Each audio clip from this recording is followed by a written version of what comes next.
રાજકોટના ધોરાજીના ખાખરા વિસ્તારમાં એક જૂનવાણી અને જર્જરિત મકાનના ત્રીજા માળેથી સ્લેબ અને દિવાલનો ભાગ અચાનક તૂટી પડ્યો।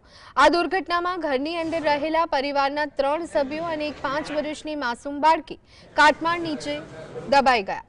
બાળકીને માથાના ભાગે ગંભીર ઇજાઓ થતા તેને તાત્કાલિક ધોરાજીથી જૂનાગઢ સિવિલ હોસ્પિટલ રિફર કરવામાં આવી। નવાઈની વાત એ છે કે આટલી મોટી દુર્ઘટના છતાં નગરપાલિકાનો કોઈ અધિકારી લાંબા સમય સુધી સ્થળ પર નહોતો ફરક્યો।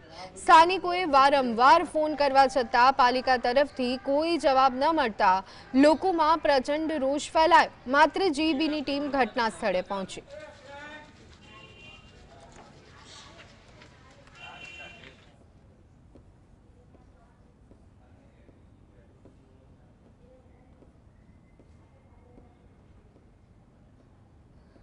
તંત્રને જાણ કરી, ચીફ ઓફિસરને ફોન કર્યો, ચીફ ઓફિસરે ફોન સ્વિચ ઓફ કરી દીધો ને અમે ફરિયાદ બી લખાવી પણ અત્યાર સુધી તંત્ર પૂગ્યો નથી।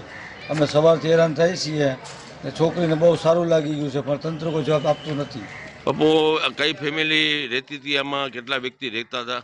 એમાં સૈયદ 3 વ્યક્તિ રહેતા હતા। એમાં નાની છોકરી 5 વર્ષની છોકરીને બહુ સારું લાગી ગયું છે, જુનાગઢ લઈ ગયા છે। ચીફ ઓફિસરે મેં ફોન કર્યો તો પોતે ફોન સ્વિચ ઓફ કરી દીધો।